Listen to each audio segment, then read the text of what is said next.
What I'm doing here is I'm thumping the bark of this tree. The tree is still alive. It's a tulip tree, but it's only got about 10% of the foliage that it should have. And there's foliage throughout the tree, and it's still green, barely, but it's in really rough shape. My first observation when I looked at this tree was this weakness at the main crotch, and it's got wet wood underneath here. It's weak all the way through. But then I started digging around at the base of the tree, and this is what I found. The entirety of this tree has wood rot and wood decay, and I cannot see any active tissue. I don't know what's sustaining that foliage at the top of the tree. It's got white rot underneath the bark. The wood is relatively hard underneath this soft, spongy bark. But my concern is how rotted are these roots. Sometimes you gotta look at these situations and just ask yourself, how much of a risk are you putting yourself into, or putting one of your crew members into, asking them to climb this tree? The tree is about 60 feet tall. We got some wires over there. We do have a bit of a drop zone on the lawn here, but in roping these branches down, will that be enough to jar the base of this tree? That's a really tough call. I think I need to do more excavation. I need to pull out more of the dirt and see if some of these supporting roots are still intact, and if they spread out a little bit further and harder in the soil, that may make me feel a little bit better about this job. But before I send a climber up in this tree, I think we need to do about a half an hour of excavating and determine what's 12 inches below the base of this rotted trunk. The tree does not appear to be hollow, so the wood is pretty sound in the ground. But if the surface roots and the supporting roots are even partially decayed, they may be very, very weak. I see this tree as an imminent hazard, and it's not an extraordinarily large tree, but because it's in a backyard, access to it with any machinery such as a bucket or even a crane is not going to happen. Sometimes when you have a young guy in the crew, he might be a hotshot climber. He might be able to do stuff up high that a lot of the older guys may take a little bit more time on. The young guys, those are the young bucks that want to prove themselves. But a lot of times they may be inexperienced in some areas, such as the correct way to make a felling cut, how a felling cut works, the value of a correct hinge, as well as how much wood to leave. There's a lot to know about felling a big tree. A lot of tree service people don't fully recognize that. A lot of tree service people get away with making certain types of cuts, and they believe that's the right way to do it. So today I'm going to let Gerardo make this felling cut. It's not a big tree and it's an easy location, but I'm going to be a little persistent about him doing it right, and we'll see how well he does. I've got my doubts, we'll see. You're going to do the climbing today, huh? Yeah. How much do you weigh? 100. 100? No, how much do you weigh? 140. 140? How much do you weigh? 205, 215. You win. Zero. 140, Chito. Ah, no, he's about 185, 190.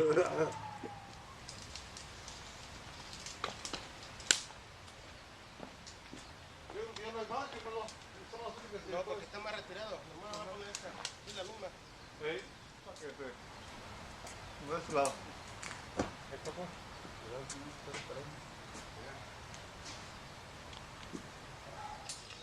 One of the first things I want to do is really inspect the roots, because if the surface of these dead roots are punky and soft, then the likelihood of the whole tree going over is much, much greater.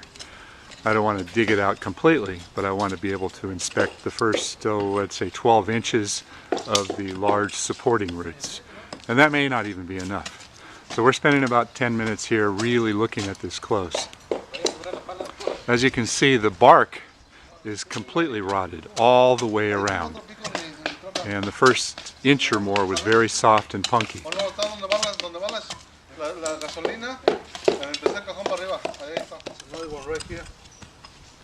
Find the big surface roots there? Yeah, there's here.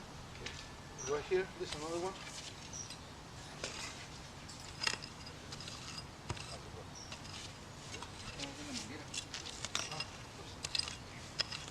This one right here. Especiale mira a la parte del tronco cerca de la tierra. Es que hay muchos problemas en esta área.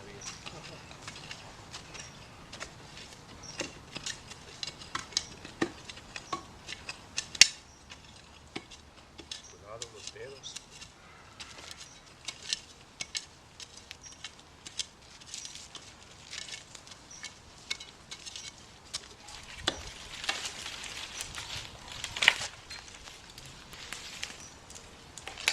This is what's referred to as a root crown inspection. And whenever you're doing any big tree, you should do a visual root crown inspection. You got to start from here and go this way? Well, you don't always have to dig it out, but you really have to look at it close. If it's very obvious that there isn't any decay, then you don't have to do all this. But when you run into a situation where there's potential root rot, you have to know what's going on underground. You have to know how solid these roots are. And you have to know the differences between what types of trees rot quickly. Alder, birch, cottonwood, silver maple, those trees are very, very unpredictable. If they rot really fast. Okay. Other trees like oaks, this one is a tulip tree. I don't know that much about dead tulip trees, so I'm a little uncertain on this one. And this one, the root that we exposed already, what do you think about it? I think they're pretty solid, but what do you think? It feels pretty solid. It feels pretty solid. I see a lot of internal cracking in through here. And here another one right here, pretty solid too. Pretty solid. Let's get that one out of there. Let's look at it closely. We got a couple of water pipes down here we have to be really careful of. Okay. Go ahead and dig it all out and let's look at it all the way around. It doesn't matter that we're tearing this up because we're going to grind this stump out. Well, there's a lot of decay up here too. It's not hollow. Look at this. Snails underneath the bark.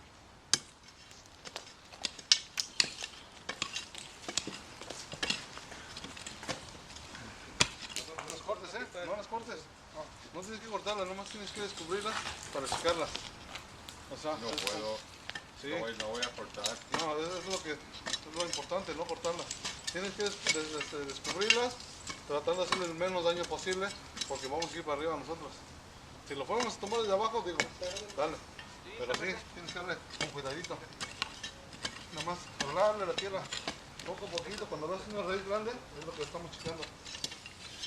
Okay, we've excavated all the way around the base of this tree, and while the trunk is very, very decayed, we have inspected many of the large roots, and one thing that's very important is we recognize that there is some green, healthy looking tissue in there, and we're not finding spongy wood in the root. So I believe that this is going to be strong enough, but you never know. So we're going to play this as if this tree is on the verge of breaking and on the verge of falling down. I feel much better now that we've exposed the roots. The guys feel much better. They would very likely just climb this tree, but we're going to go ahead and do this process just as if this tree had been sitting dead for a year. I'm ready. You're ready? All right. We're going to have a little safety talk here, and we're going to do it in both English and Spanish. I speak a little Spanish, but it's not very good. These guys all speak fairly good English, but there are some limitations, and I know that a lot of climbers out there have limited English understanding. So we're going to try this in both languages. You ready? Yep. Chiro, Go. you ready? Ahí está, ¿qué hacen? Stop. ¿Un perro? Stop. ¿Perro? No. Para, tienes que parar, Chito, porque vamos a empezar la...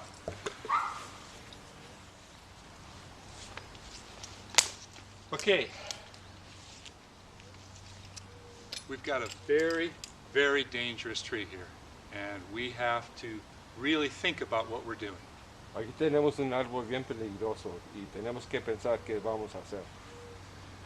This tree has been dead for almost a year, and we've done a pre-climbing inspection at the base. Este árbol ya está muerto como ¿cuántos años? Aproximadamente un año. Un año. Y estamos inspectando el árbol a ver si qué tanto ¿cómo se daño? Estamos inspeccionando para ver cuánto daño tiene las raíces y todo lo demás. Okay. We have to take this tree down. There is no way to bring in a crane. There is no way to bring in any equipment to help us. So if we climb this tree, we have to do it in a way that's going to be safe. Vamos a tumbar este árbol, pero no hay forma de meter una grúa o algo que nos ayude a tumbarlo sin subirnos. Lo mejor que vamos a hacer es inspeccionar este árbol para hacerlo lo más seguro posible. ¿Qué más? I'm sorry. Last year, 2 years ago, a man was killed in a very, very similar situation. It was a dead alder tree. He climbed it, the tree broke at the base, the whole tree fell down, and he died. Hace 2 años hubo una situación similar donde una persona se murió acerca de que el árbol estaba igual en la misma situación. El árbol se quebró de la parte de abajo y mató al climber que estaba arriba. Okay, so I do not want the climber to be tied into this tree. We're going to be working from another tree. We've set a tie-in on the adjacent ginkgo tree, and that's where we're going to be supported from. Nos vamos a subir a este árbol, pero no vamos a estar amarrados a este árbol. Lo que hicimos, agarramos el árbol que está a un lado, un ginkgo, para amarrarnos de ahí. En caso de que haya un problema, podemos bajar por aquel lado y no estar amarrados a este árbol que no es seguro. We all have to work together. We all have to pay attention, and we all have to understand that if this tree falls down, the climber must be able to go free of the tree by being tied into the other tree. Todos vamos a trabajar juntos en este árbol para estar seguros que el climber esté seguro. En dado caso de que el árbol caiga, tenemos que ayudar al climber para que esté seguro, jalarlo hacia el otro árbol. Make sense? Yeah, okay. Good. Okay, one problem. The only place that we can tie in is about halfway as tall as this tree. So the rope is going to go up. If that climber has to fall, what are we going to do? Hay un problema aquí. El árbol que vamos a tumbar está el doble de alto del que estamos amarrados. En dado caso que el climber tenga que subir arriba y cae el árbol, ¿qué es lo que debemos hacer para que el climber esté seguro? What I plan to do, and I hope everybody understands this, is we're going to have the climber on a belay as well.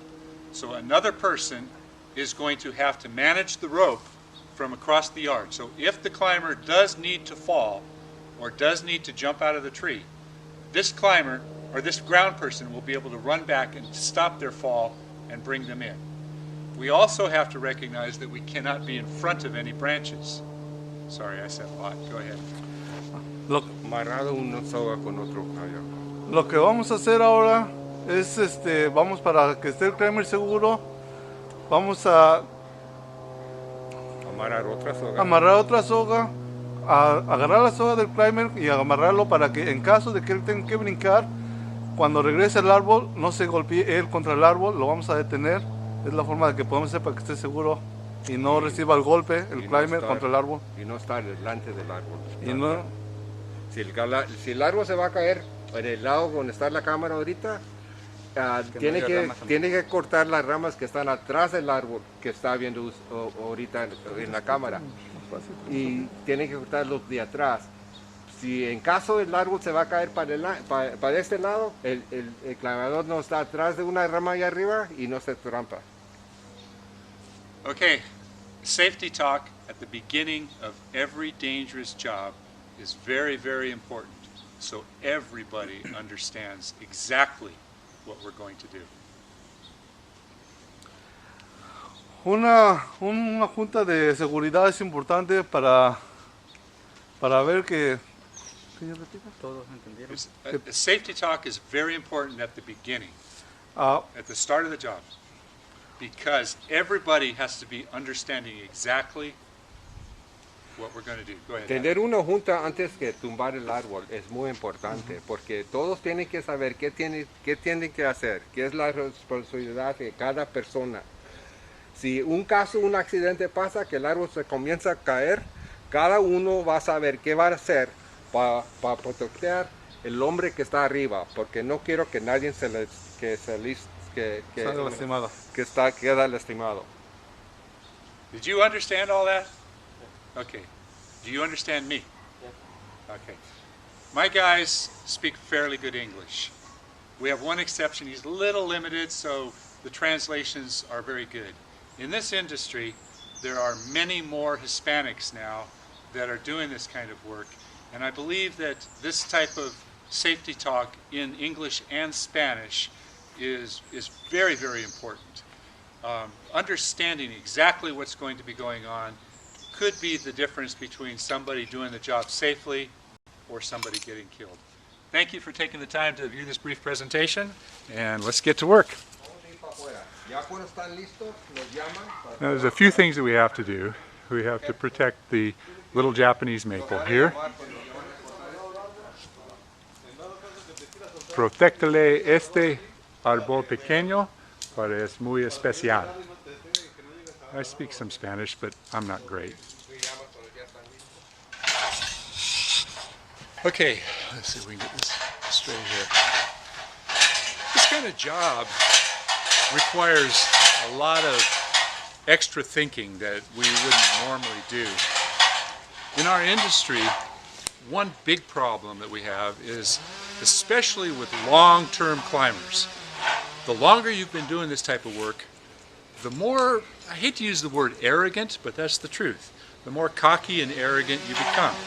Guys that have been doing this 10, 15, 20 years, they think they know it all.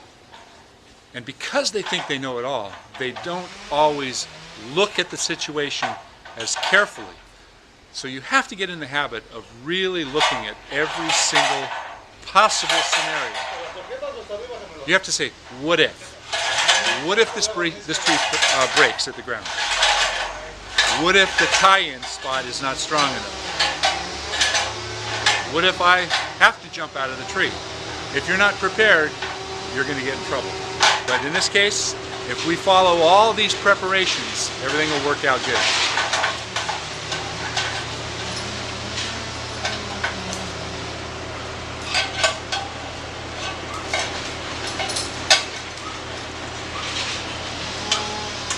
There's nothing wrong with using a ladder, but have somebody hold on to the base of it.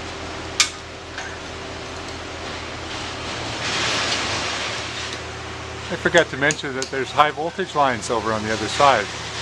They're far enough away where it's not a hazard unless we let something fall over on top of them.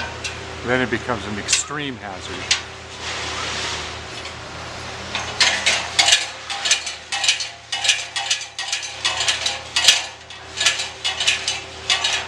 At this point the tree's starting to move a little bit, but I don't see any movement at the very, very base. One of the things that we want to do is pay attention to that base. Somebody should be monitoring it at all times. Sometimes the whole root ball can come up, but it can also have a crack that will go all the way through this very decayed wood, and that crack can sever right at the base. That was the case of the alder tree and the fatality 2 years ago. It cracked right at the base. Because we're working in a belay type of a situation here, Gerardo has to be in a position so that if this tree does crack while he's up there, he's got to jump out of the tree. He's got to fall, and the person that's managing the rope on the ground has got to run back and catch him before he swings all the way down low into this ginkgo tree. But currently, the way he's got the rope set up, there's that branch that he's taken off first in front of him that would catch the rope. So the climber and the grounds person have to work together, and they have to recognize the worst case scenario. What does he do if the tree fails? So he doesn't want the tree to catch up on the rope either.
Too close.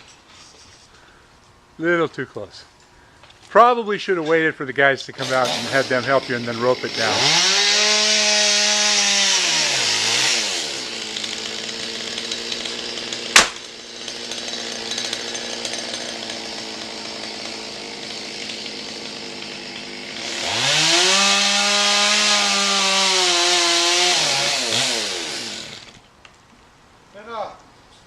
Déjale solo para que te ayuden a jalar las ramas, estas ya las echamos enteras. Ajá, espérame. You see those wires over there, right? Yeah, that's why we're going to use the rope to pull it this way. Yeah. We're a little apprehensive about roping to the tree.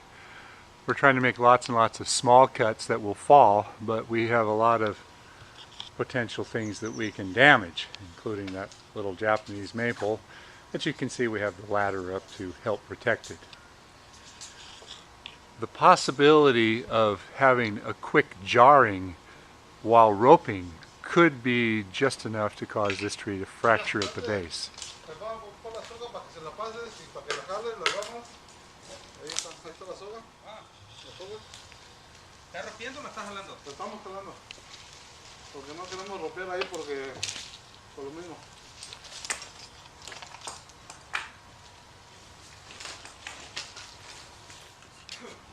Jorge's job here is to manage the rope that's part of the climber's rope.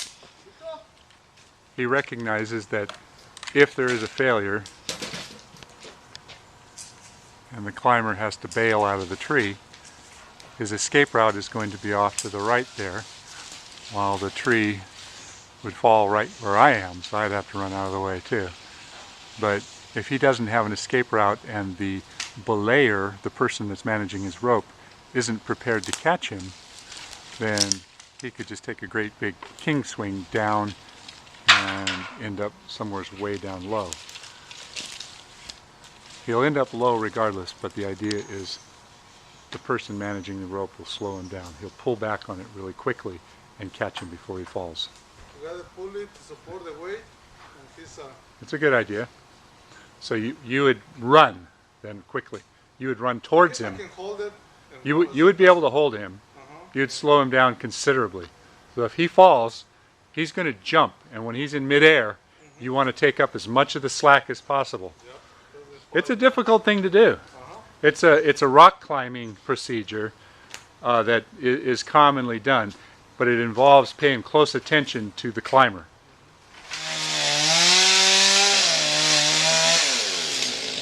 This is kind of a touchy cut. He's going to pull that so that it falls, but it's going to fall in the direction of his rope. So the guy on the ground, he could cause some problems. Put a notch up there. And the guy on the ground is going to pull it.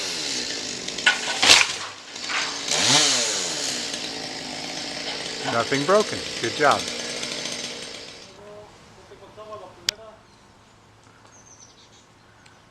Gerardo tossed his rope up around that crotch up there. He's going to pull the rope down, and the guys are going to pull that big thing back away from the wires when they drop it. But they got to be really careful because they've got a limited drop zone. If they pull too hard, they're going to drop it right on top of that little tree there.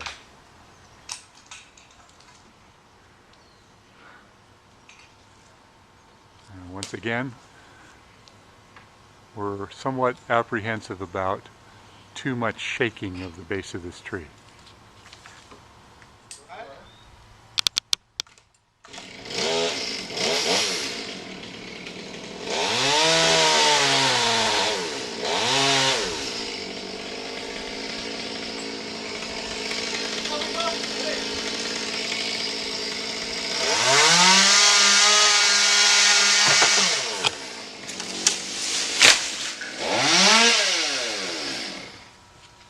Perfect.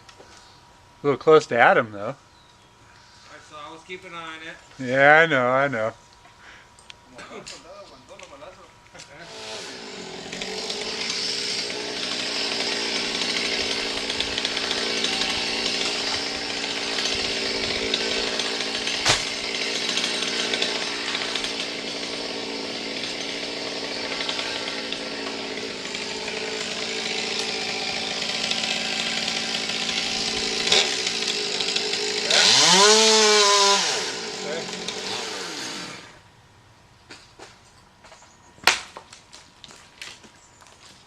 A ver si ponemos la leña antes que limpiamos porque no es fácil. Por eso te dije. La troca tuya ya está llena. Sí. ¿Ves que te dije? Y si lo echamos...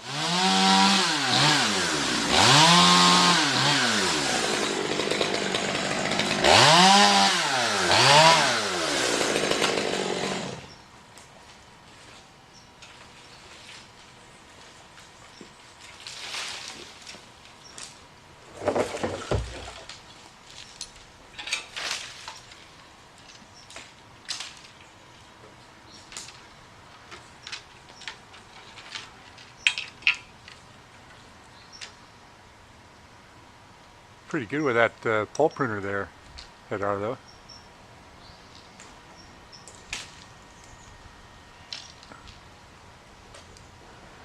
Even though that's a fairly small branch, it's leaning towards the power lines. So they've opted to use another rope to pull it up and over.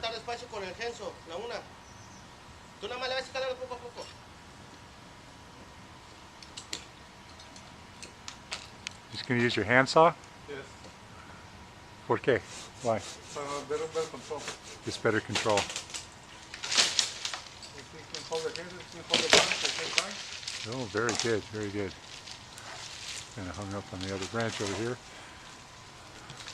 But a lot of times you want to have both hands useful. And if you've got one hand on the handsaw, the other hand can pull on the branch that you're on.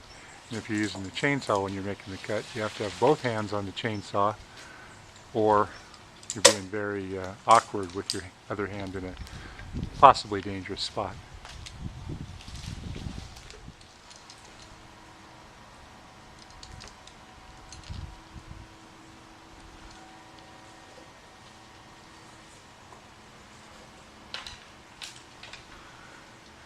He's going to throw it with that little tiny crotch way up there. Oh, almost, almost.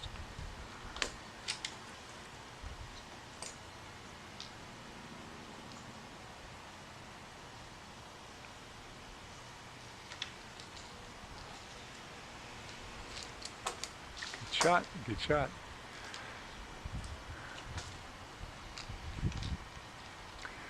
Now a lot of people will say that using a small carabiner is not a safe thing to do because they're not strong enough, and I agree. Por el otro lado, como lo- But using a small carabiner on very light branches or using just to pull the branches up and over is perfectly acceptable. You would never want to drop any weight on a relatively weak aluminum carabiner.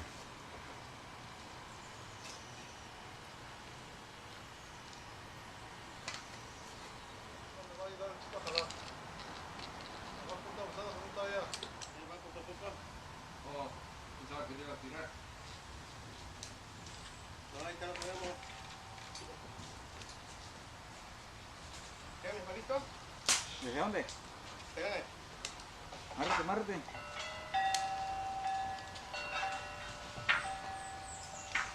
Va aquí. Trucha con tus pies, ¿eh?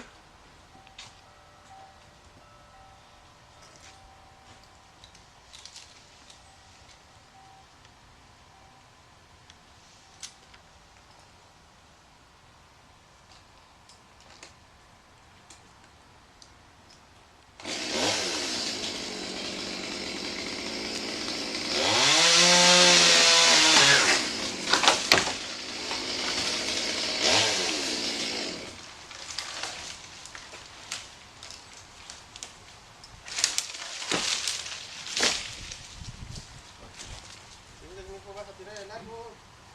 ¿Dónde falta mucho? ¿Quieres quitar? Right there. And apparently she went to the back where I couldn't see her. I heard the click of the door, but I didn't pay attention to it. You know, and I saw her walking away, and I said, "Where did she come from?" So somebody just walked up and Some girl. They stole steal your wallet? $80. No, they just They took just- the, they all opened- did is they opened my they wallet. opened your wallet, took the money out. Just goes to show you, man, you can't leave anything So I unattended. told Chito, and Chito ran to take his wallet off his lunchbox and hid it in the truck. Right? Sure. Is it in the lunchbox? If it is, I'm gonna take $80. No, es no, my lunchbox. And then trust ¿Qué you. puedes sacarla con la pulsa? Sácalo. Ahí está, 100.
Gerardo has been able to take enough weight off the tree where he feels reasonably secure in tying into it, but even that's a gamble. So if anything was to happen, he would have to quickly be able to disconnect his tie-in rope, his safety lanyard, so that he could get away from the tree. At this point, if the whole tree were to fail, it would drag him down, and being tied into the other tree wouldn't help him at all.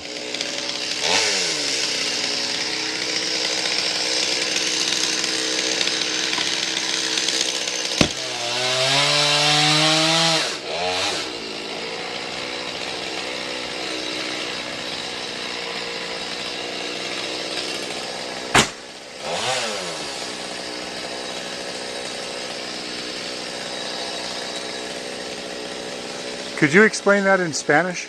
What we just said about him knowing that he has to disconnect his rope to the camera?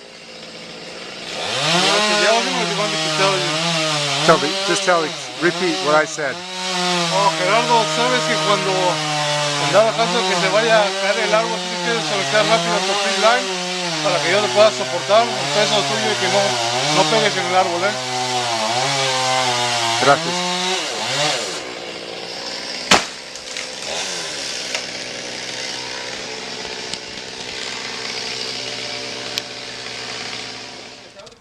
Hasta donde alcances de ahí, por eso ya no quiero que bajes mucho. De ahí donde alcances, hagas el corte. He's decided not to go any further down on this side Para este lado la soga. because it'll make it more convenient to take that left-hand side, which is tied off. We're going to have to pull that back into the yard. At this point, it's mostly just to protect plants. We're far enough away from the wire that we're safe. Reasonably safe.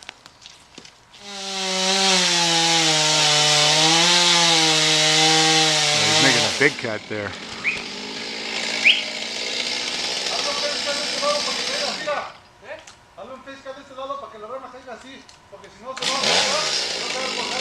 Needs to do a face cut on it so that it doesn't rip.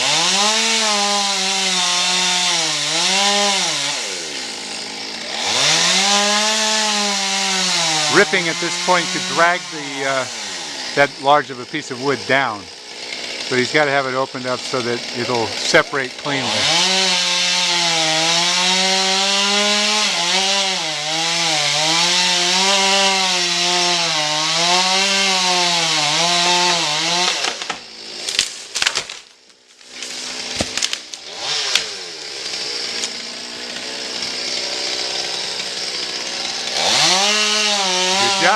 Good job. Note that we're piling branches up on top of the lawn. That gives us an area to drop on rather than continually impacting the sod. We're trying to protect things as much as we possibly can. Safety comes first, but you can always protect a lawn.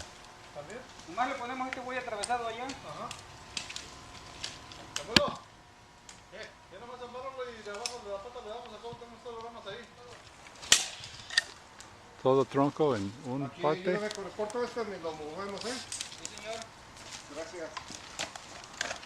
We're going to leave this pile of brush on the ground to minimize the impact, but the guys have opted to make one big cut.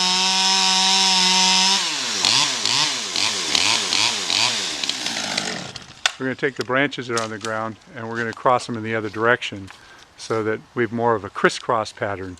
So when this trunk falls down, it doesn't slide through the brush, it impacts the top of the brush.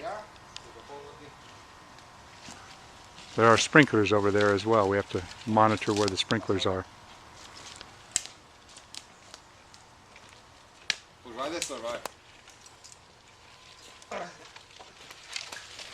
Adam here, he's the old man of the crew. How old are you, Adam? 62. I say I'm 63 because I'm working on 63. I already completed 62, so I'm 63. Oh, okay. Anybody ever tell you you're too old to be doing this kind of work? I watch on Channel 9 how to become a Marine and what I had to go through. Now I know why I'm a Marine. I can't stop. Tough guy. I know why he works. He does this just so he doesn't have to be home seeing his wife all day long. That's part of the truth. Ooh, careful.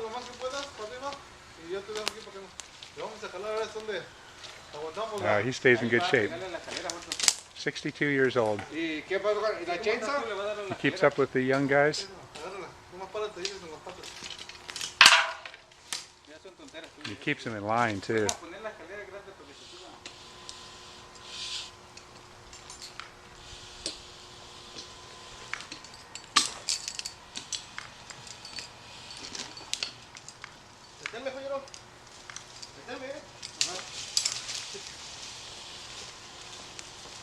That's a good example of what would have happened if he needed to bail. He was tied into the other tree, and Jorge was his belayer. Jorge was his safety. He could have jumped out at a high point, and provided the man on the ground was aware, he would have been safe without being tied into the hazardous tree. I'm going to go ahead and take this opportunity to talk a little bit about making a wedge cut here. I'm going to let Gerardo make this cut, and it's very important that when you make the wedge, that it comes flat and the piece comes up to it, they're equal all the way down. That's your directional cut. When you're making the back cut, you want to come a couple of inches above that point, and those edges have to be equal so they both line up. You don't want it off this way, you don't want it off this way, so that when the directional cut pulls the tree down, the hinge is equal in thickness all the way down. You don't want it thin on one side, thick on the other, or the opposite. You want it to break evenly, and you want it to be above the bottom of the wedge. Now when he cuts the wedge, if he overcuts it and comes down to it, then that creates a weakness. So ideally, he should come to a perfect point right here, come in above it on this side, have an equal thickness on the hinge when it breaks off, and we'll be able to look at it when he finishes to see if he gets it right. So this is kind of a test for Gerardo to see how well he can do. Let's see how he does. Right off the bat, he's not going to line up. He's not lining up. He's going to miss it. You should have your safety glasses on too. And you're getting such a high.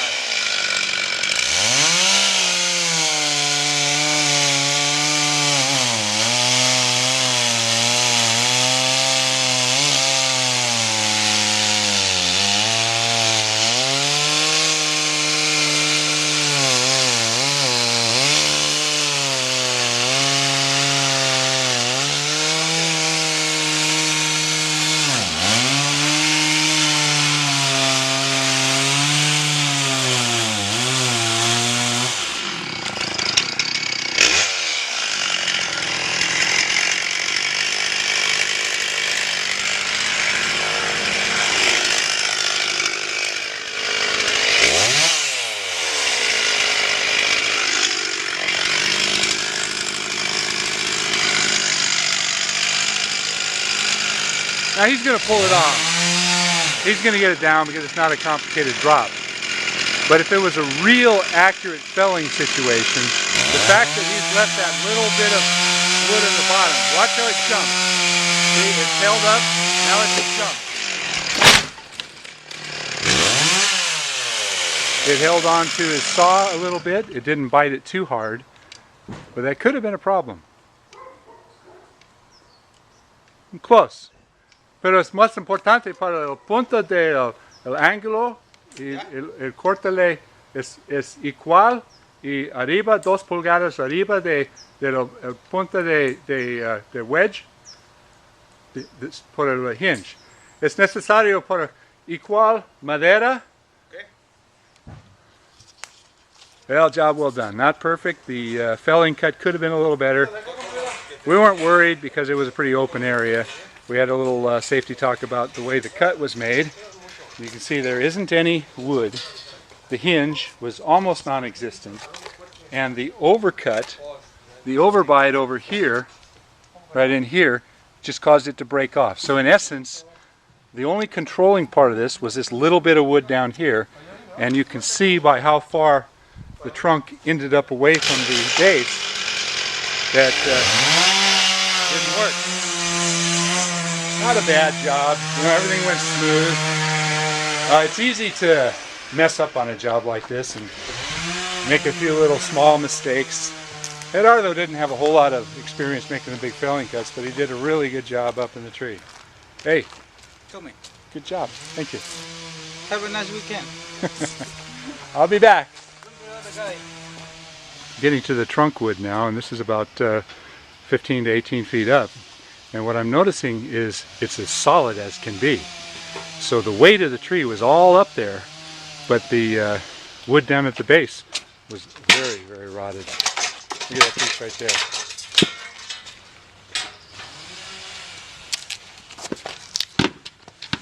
Well, Didn't go in too well. far.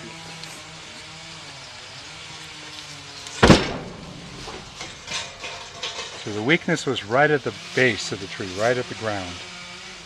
Okay, job just about done.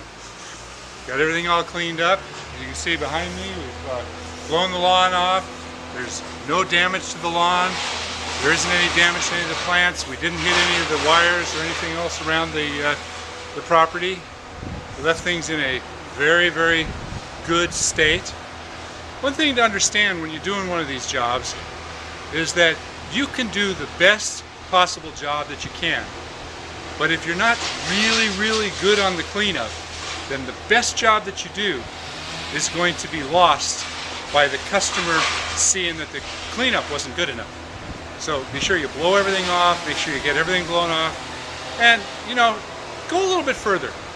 I always tell the guys, blow off the front door, blow off the front porch, blow off maybe some of the other patios and all the walkways, even if it's not part of your job description. Because when the client gets home, their first impression is the lasting impression that calls them back. Hope this was helpful. Thanks a lot. My name is Blair Glenn. Okay, it's time for a little reality check.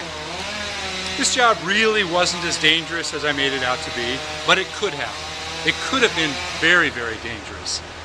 When I first inspected this tree, I was alarmed by the fact that the bark was coming off all the way around the base. Now I understand tulip trees a little bit better than I do some other trees, and I knew that it was reasonably sound. There was still a little bit of green foliage, so I understood that the structure of the tree, the integrity of the tree, was going downhill, but we caught it soon enough. We did this as an exercise to go through the process of a more extreme situation and how you have to look at what you would have to do if the tree was even more dead than it is right now. Flies. Anyway, hope this was helpful. Hope you learned something. We sure did. You should take a little bit of time out every job and do a safety talk. When you have a real hairy one, get the whole crew together and play the what if game. And ask the guys, what if this tree breaks? What if that limb breaks? What if the tree comes in contact with those hot wires? What are you going to do? What kind of practice do you have on things like aerial rescues? What do you do if somebody cuts themselves with a chainsaw or there's a very bad bleeder? What do you do? It's easy to say we have a first aid kit, but the truth of the situation is when it actually happens, people don't really think clearly. So any practice, you should have a practice run of all the different scenarios. And then in the back of the minds of the entire crew and yourself, you will have a good idea of, you at least know what to expect, and hopefully you'll learn a lot from the practice. So hope this was helpful.